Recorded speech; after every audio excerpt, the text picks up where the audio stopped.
একজন দিনমজুরের দৈনিক আয় 300 টাকা হলে মাসে তিনি কত টাকা আয় করেন? মাননীয় মডারেটর, মুখে মুখে বাবাকে জবাব দিলাম 9,000 টাকা। বাবা আমার কাছে হাত রাখলেন, চুলের মাঝে হালতো বিলি কেটে বললেন, মা রে, তোর এই বাবা হাই স্কুলে শিক্ষক হিসেবে মাসে 8,000 টাকা বেতন পায়। আমি কোনো প্রশ্ন করতে পারিনি বাবাকে। লজ্জায় বাবার মাথাটা নিচু হয়েছিল। পৌরাত্রে দ্বার প্রান্তে দাঁড়ানো বাবার বয়সে চোখ হতে খসে পড়ে জল। জানি না মাননীয় মডারেটর, আমার বাবার বয়সে চোখ থেকে খসে পড়া জল শিক্ষার মানকে কতটা টেনে তোলার যোগ্যতা রাখে। মাননীয় মডারেটর, এই যদি হয় শিক্ষাগুরুর জীবন, তাহলে একটা সময় হয়তো এদেশে আর কোনো শিক্ষকই পাওয়া যাবে না। এমন বাংলাদেশ আমরা কখনোই আশা করি না।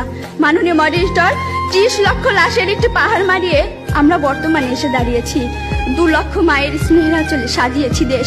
প্রতিপক্ষ বঙ্গবন্ধুর স্বপ্ন, লাখো শহীদের প্রত্যাশা আর বীর জননী ত্যাগের প্রতিদান দেওয়ার এখন সময়। আর তার জন্য চাই শিক্ষাক্ষেত্রে অধিক বিনিয়োগের মাধ্যমে টেকসই উন্নয়ন নিশ্চিত করা।